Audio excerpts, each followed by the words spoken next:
अरे बच्चों, class 11th लेखक शास्त्र में आपको पढ़ा रहा हूँ, जहाँ की हम चैप्टर नंबर 8 आज आपके सामने पढ़ने वाले हैं। चैप्टर नंबर 8 जो है वो है विनिमय विपत्र। विनिमय विपत्र के बारे में आज हम आपसे बात शेयर करेंगे, जिसका पार्ट 1 मैं आपके सामने लेकर आया हूँ। विनिमय विपत्र क्या है, क्यों विनिमय विपत्र की आवश्यकता हुई, ये सारी बातें इस वीडियो में हम देखने वाले हैं। विनिमय पत्र जैसे कि आप सभी जानते हैं, आधुनिक व्यवसाय में अगर आपको बने रहना है तो आपको नगद लेन देन के साथ साथ उधार लेन देन भी करने होंगे, और ये उधार लेन देन होंगे तो उनके लिए आपको एक प्रूफ भी चाहिए कि आपका देनदार आपको भुगतान कर दे, तो उसी के लिए बनाया जाता है विनिमय विपत्र। तो प्यारे बच्चों, इस वीडियो में हम जानेंगे विनिमय विपत्र क्या है, कैसे विनिमय विपत्र लिखा जाता है और कैसे होती हैं उसकी विशेषताएं। पढ़ते हैं विनिमय विपत्र। व्यापार में माल का क्रय विक्रय नगद और उधार पर किया जाता है। यदि माल का क्रय अथवा विक्रय नगद होता है तो ऐसी स्थिति में भुगतान तत्काल कर दिया जाता है। दूसरी तरफ यदि व्यापारी उधार लेन देन करता है और सौदों का मूल्य तुरंत न चुकाकर भविष्य में चुकाता है तो ऐसी स्थिति में भावी भुगतान की समस्या का समाधान साख पत्रों के प्रयोग से संभव हो पाता है। हमारा जो व्यापारी है उसने जो उधार लेन देन किए हैं उसके भविष्य में भुगतान होगा या नहीं होगा, किस प्रकार होगा, ये सारी समस्याएं व्यापारी के जीवन में बनी रहती हैं। कहीं ऐसा तो नहीं देनदार समय पर भुगतान ही ना करे, तो ऐसी स्थिति से बचने के लिए साख पत्रों का प्रयोग किया जाता है। साख पत्र क्या है? साख पत्र एक ऐसे प्रपत्र हैं जो भविष्य में भुगतान करने का वचन देते हैं। इन साख पत्रों के प्रयोग से भविष्य में किस तारीख को कितना पैसा प्राप्त होने की संभावना है, इसकी जानकारी प्राप्त होती है। इस प्रक्रिया के अंतर्गत माल खरीदने वाला व्यक्ति माल बेचने वाले व्यक्ति को एक निश्चित अवधि में भुगतान करने का आश्वासन देता है। जो व्यक्ति माल खरीद रहा है वो माल बेचने वाले व्यक्ति को आश्वासन देता है कि निश्चित अवधि के बाद आपको भुगतान कर दिया जाएगा। भारत में साख पत्रों का प्रचलन बहुत ही प्राचीन है। इसे हुंडी कहा जाता है। क्या कहा जाता है? हुंडी क्या होती है? भारतीय भाषा में लिखी जाती थी और अनेक प्रकार की होती थी। हुंडी अलग अलग भाषाओं में लिखी जाती थी। राजस्थान में राजस्थानी भाषा, महाराष्ट्र में मराठी भाषा, यानी अलग अलग भाषाओं में, क्षेत्रवार भाषाओं में इसे लिखा जाता था और ये कई प्रकार की होती थी। आधुनिक समय में इन साख पत्रों को विनिमय विपत्र अथवा प्रतिज्ञा विपत्र के नाम से जाना जाता है। आधुनिक समय में हुंडी प्रचलित नहीं है, ये प्राचीन काल की बात है। आधुनिक समय में ये विनिमय विपत्र या प्रतिज्ञा विपत्र के नाम से जाने जाते हैं। विनिमय विपत्र एक शर्त रहित लिखित आदेश होता है जिसमें उसको लिखने वाला किसी व्यक्ति को एक निश्चित अवधि में भुगतान की शर्त विहीन आज्ञा देता है। विनिमय विपत्र लिखने वाला व्यक्ति, जो कोई व्यक्ति है विशेष, उसे एक निश्चित अवधि में भुगतान की शर्त विहीन आज्ञा देता है। यानी बिल लिखने वाला व्यक्ति आज्ञा दे रहा है बिल स्वीकार करने वाले व्यक्ति को, वो है विनिमय विपत्र। जबकि प्रतिज्ञा पत्र एक लिखित हस्ताक्षर सहित बिना शर्त का प्रपत्र है जिसमें देनदार निश्चित तिथि पर प्रदत्त मूल्य का भुगतान करने की प्रतिज्ञा करता है। यानी विनिमय विपत्र में लिखने वाला आज्ञा देता है कि निश्चित अवधि के बाद आप भुगतान करेंगे, जबकि प्रतिज्ञा पत्र में बिल का लेखक लेनदार से कहता है कि मैं प्रतिज्ञा करता हूं कि एक निश्चित अवधि के बाद आपको भुगतान कर दिया जाएगा। भारत में साख पत्र भारतीय पराक्रम में विलेख अधिनियम 1881 द्वारा नियंत्रित होते हैं। यानी एक अधिनियम कानून बनाया गया भारतीय पराक्रम में विलेख अधिनियम 1881, जिसके अधीन होकर ही ये विनिमय पत्र कार्य करते हैं। विनिमय पत्र की परिभाषा। भारतीय पराक्रम विलेख अधिनियम 1881 के अनुसार विनिमय पत्र की परिभाषा इस प्रकार है। विनिमय पत्र एक शर्त रहित, बिना शर्त वाला लिखित आज्ञा पत्र, लिखा हुआ आज्ञा पत्र है, जिसमें लिखने वाला व्यक्ति किसी व्यक्ति को ये आज्ञा देता है कि वह एक निश्चित राशि या तो स्वयं उसे या उसकी आज्ञा अनुसार किसी अन्य व्यक्ति को, शर्त रहित है, लिखित है, आज्ञा दी जाती है। किसको? लिखने वाले ने। किसको? माल खरीदने वाले को। क्या? कि या तो स्वयं उसे या उसके किसी आदेशित व्यक्ति को उस विनिमय पत्र के धारक को मांगने पर या एक निश्चित अवधि की समाप्ति पर भुगतान कर दे।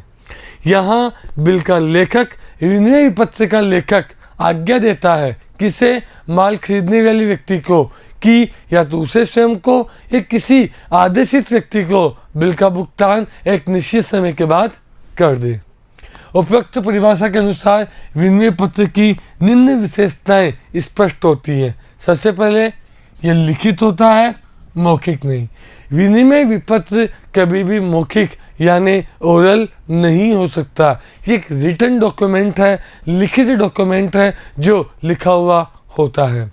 इसमें राशि के भुगतान की आज्ञा निहित होती है। विनिमय विपत्र में बिल के धारक को आज्ञा दी जाती है, स्वीकारकर्ता को आज्ञा दी जाती है कि बिल का भुगतान कर दे। शर्त रहित आज्ञा होती है, किसी प्रकार की कोई शर्त नहीं होती है, बिना शर्त की होती है आज्ञा।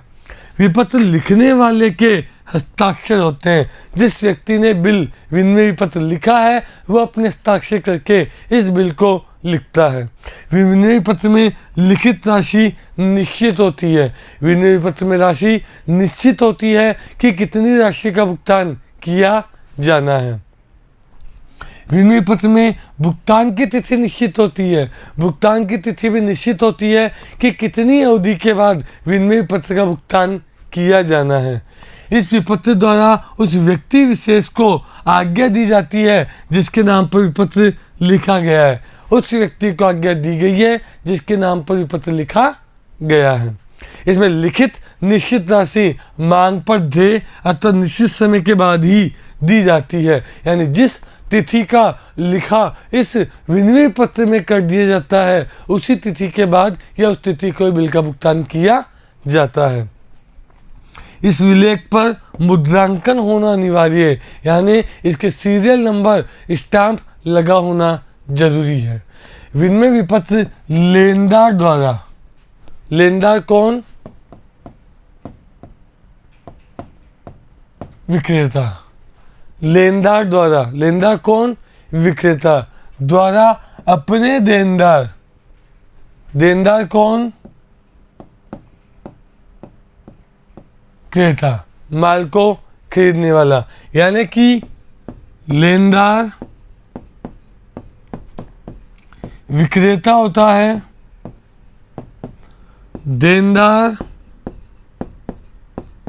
क्रेता होता है। विनिमय पत्र लेनदार द्वारा अपने देनदार पर लिखा जाता है। विपत्र का किसी निश्चित व्यक्ति विशेष द्वारा अथवा उसकी ओर से किसी अन्य व्यक्ति विशेष द्वारा स्वीकृत होना एक महत्वपूर्ण विशेषता है। यानी ये क्या होगा? स्वीकार करता, क्योंकि बिल को क्या करेगा? स्वीकार। और इसने बिल क्या किया है? लिखा है, इसलिए कौन हो जाएगा? लेखक। यानी कि लेनदार विक्रेता जिसने माल बेचा है वो लेखक होता है। देनदार क्रेता जिसने माल खरीदा है वो स्वीकार करता होता है। लेनदार द्वारा देनदार पर लिखा जाता है बिल। बिल कौन लिखेगा? लेनदार। किस पर?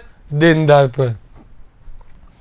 और स्वीकारकर्ता स्वीकार करेगा।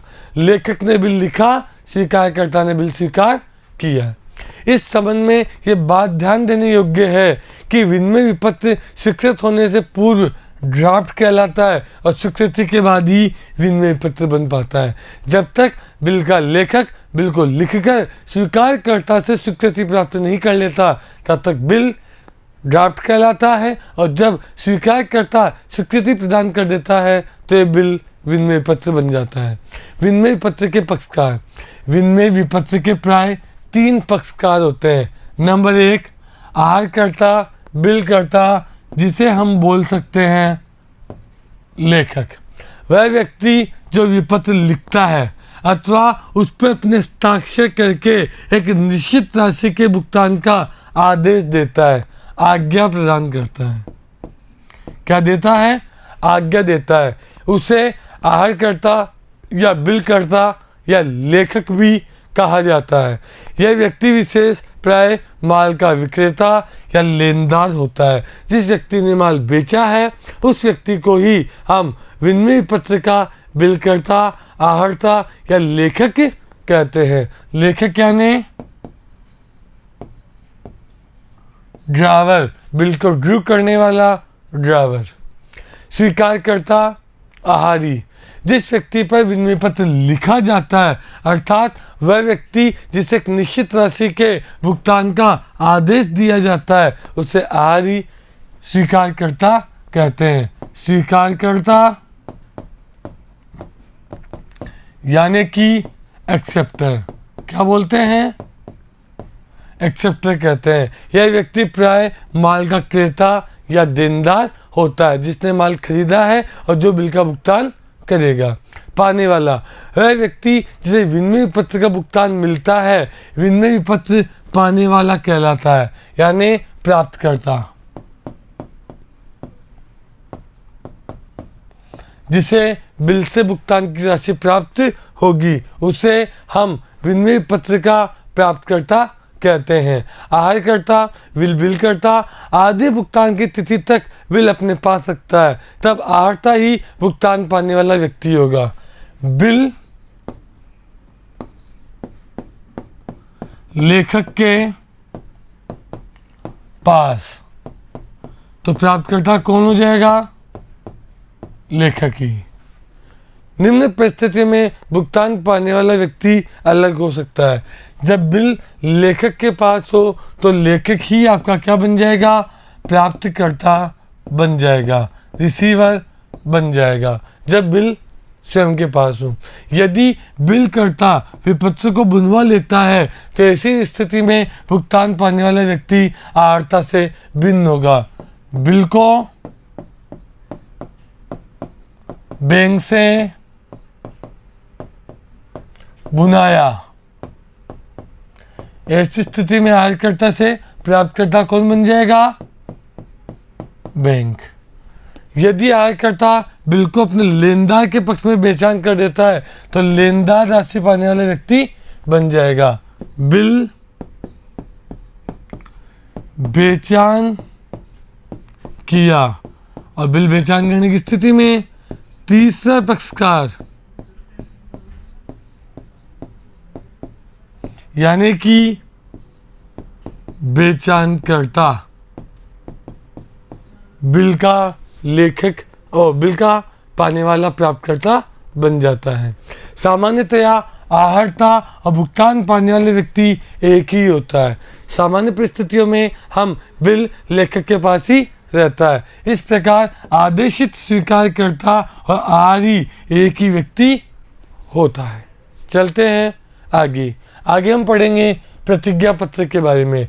भारतीय पराक्रम्य विलेख अधिनियम 1881 के अनुसार प्रतिज्ञा पत्र एक लिखित हस्ताक्षर सहित विपत्र है, बैंक या करेंसी नोट नहीं, जिसको लिखने वाला बिना शर्त के एक निश्चित व्यक्त राशि किसी व्यक्ति को अथवा उसके आदेशानुसार किसी अन्य व्यक्ति को अथवा उस विपत्र के धारक को देने की प्रतिज्ञा करता है। यानी कि अगर मैं बात करूं विनिमय बिल, यहाँ क्या होती है? आज्ञा। और प्रतिज्ञा पत्र यहाँ क्या होती है? प्रतिज्ञा। विनिमय बिल में आज्ञा दी जाती है भुगतान करने की, जबकि प्रतिज्ञा पत्र में प्रतिज्ञा की जाती है भुगतान करने की। किंतु रिजर्व बैंक ऑफ इंडिया के अधिनियम के अनुसार धारक के नाम के अलावा अन्य व्यक्ति को प्रतिज्ञा पत्र भुगतान गैर कानूनी है। इसलिए प्रतिज्ञा पत्र धारक के अतिरिक्त अन्य व्यक्ति के नाम से प्रस्तुत नहीं किया जा सकता, केवल उसी व्यक्ति को इसका भुगतान किया जाएगा जो इसका धारक है। उपयुक्त परिभाषा के आधार पर प्रतिज्ञा पत्र की निम्न विशेषताएं। पहला, प्रतिज्ञा पत्र लिखित होता है।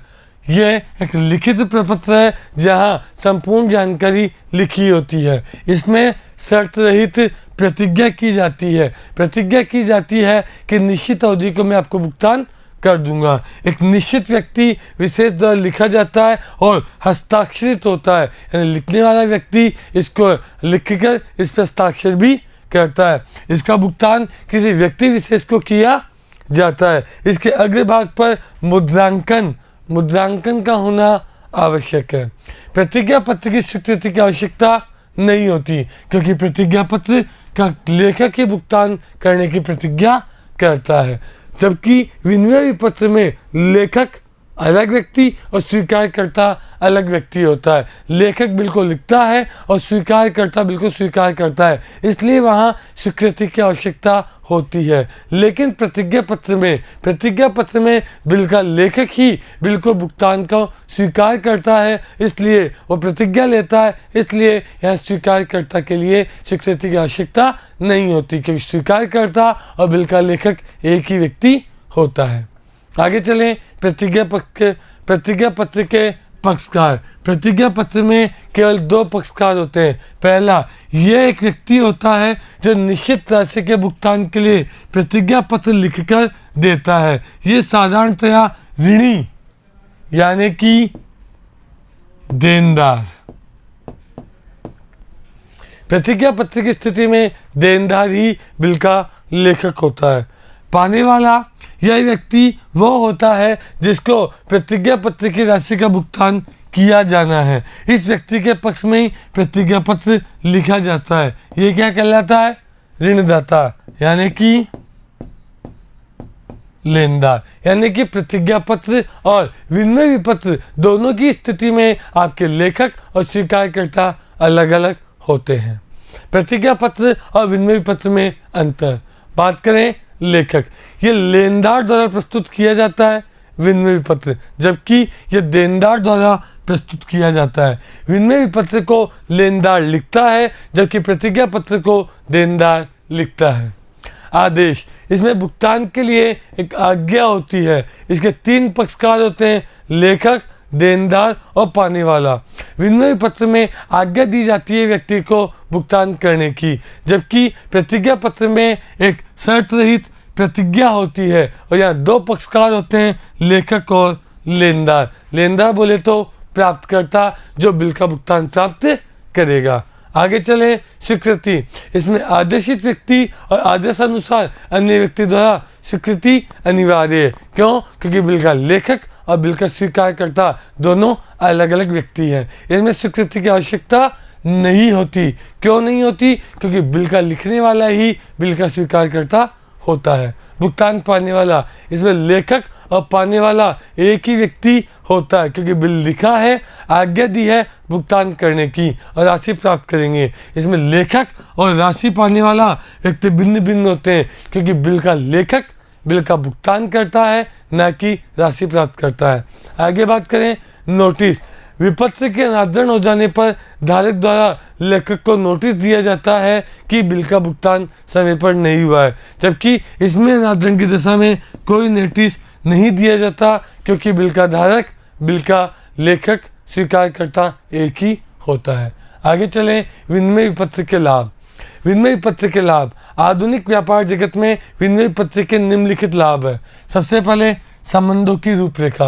विनिमय विपत्र उधार माल खरीदने की सुविधा प्रदान करता है। इसके परिणाम स्वरूप व्यापारी व्यापार बढ़ाने में समर्थ होता है। विक्रेता एवं क्रेता के बीच एक संबंध स्थापित हो जाता है, जिसके आधार पर क्रेता माल उधार खरीद सकता है और समय अवधि के बाद अपनी राशि का भुगतान कर सकता है। क्यों? क्योंकि उसका संबंध स्थापित हो चुका है।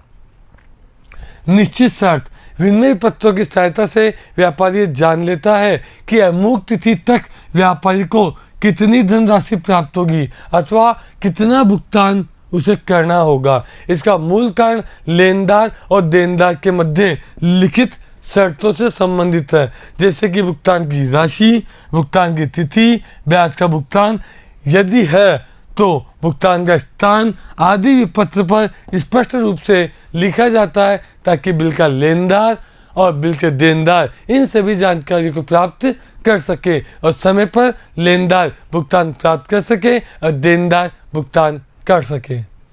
उधार का सुविधाजनक माध्यम ये आवश्यक नहीं होता है कि माल का क्रय करते समय व्यापारी नगद भुगतान ही करे।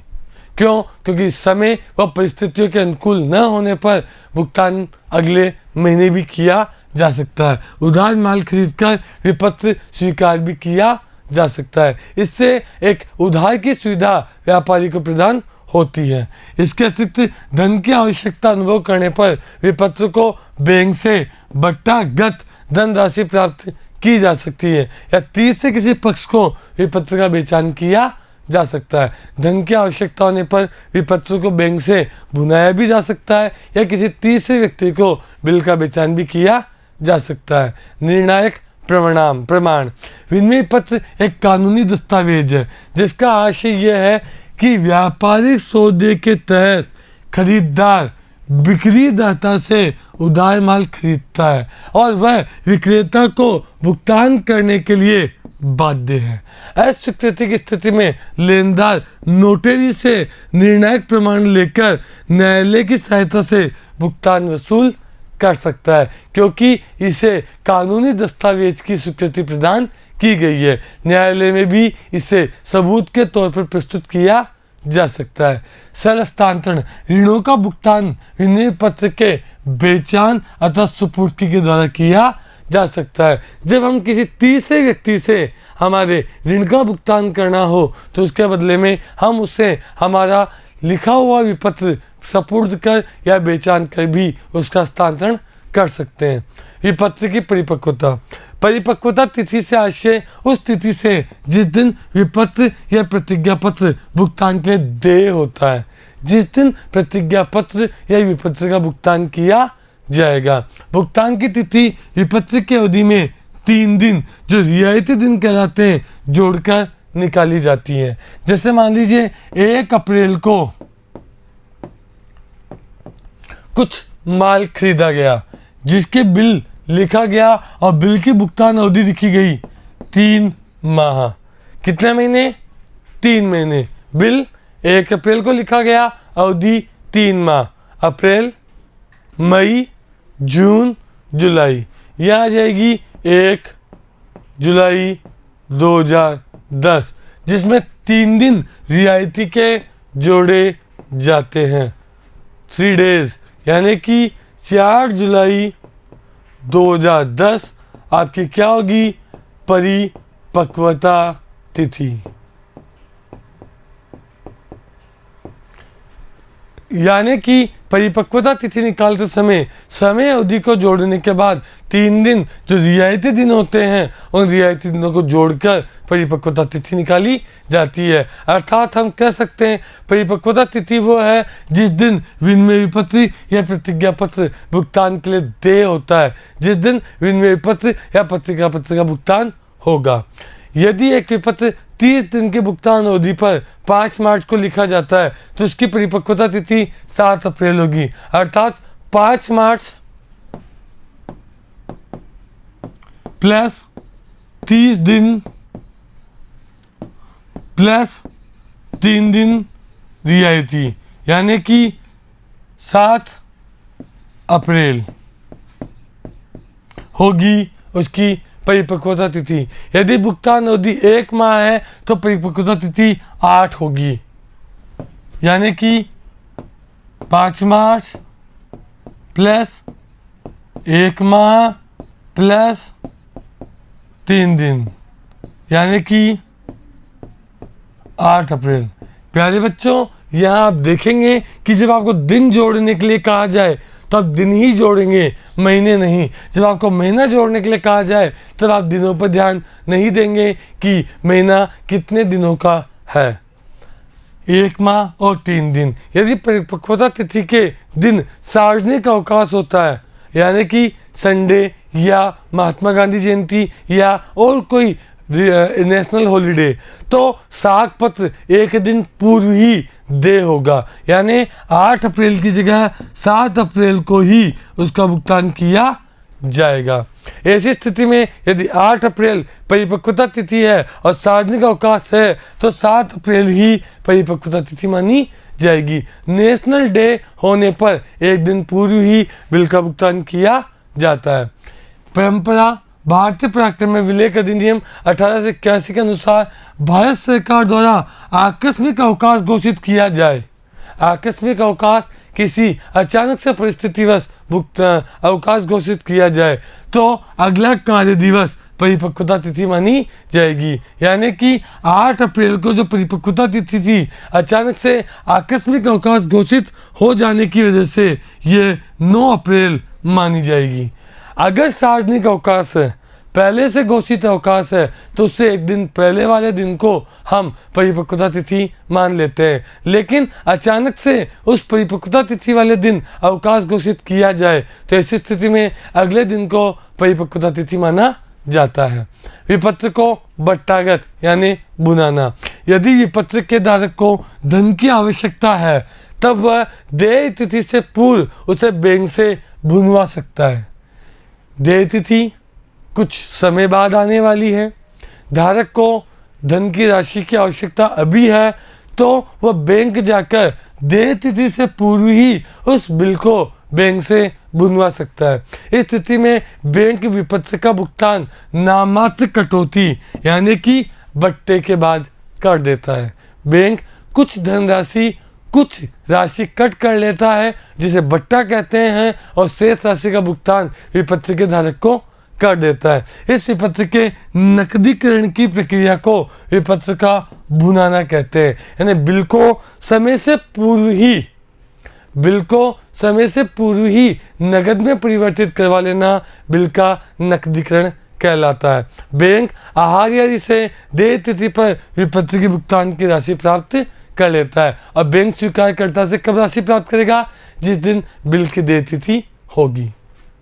विपत्र को बेचान करना।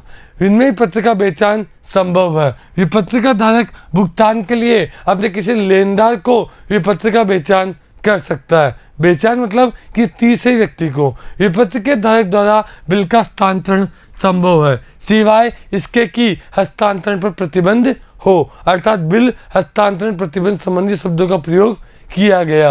अगर बिल में हस्तांतरण संबंधी शब्दों का प्रयोग किया गया है तो बिल का बेचान नहीं किया जाएगा, अन्यथा बिल किसी तीसरे व्यक्ति को बेचान कर दिया जाएगा।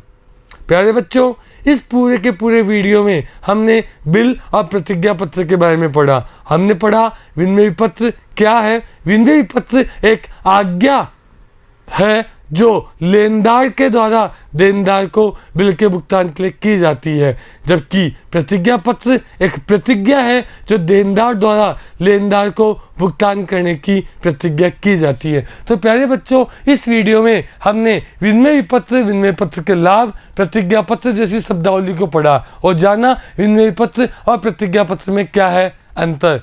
प्यारे बच्चों, बने रहिए मिशन ज्ञान के साथ ऐसे ही और वीडियोज के लिए। अगले वीडियो में हम लेकर आएंगे विनिमय पत्र का लेखांकन।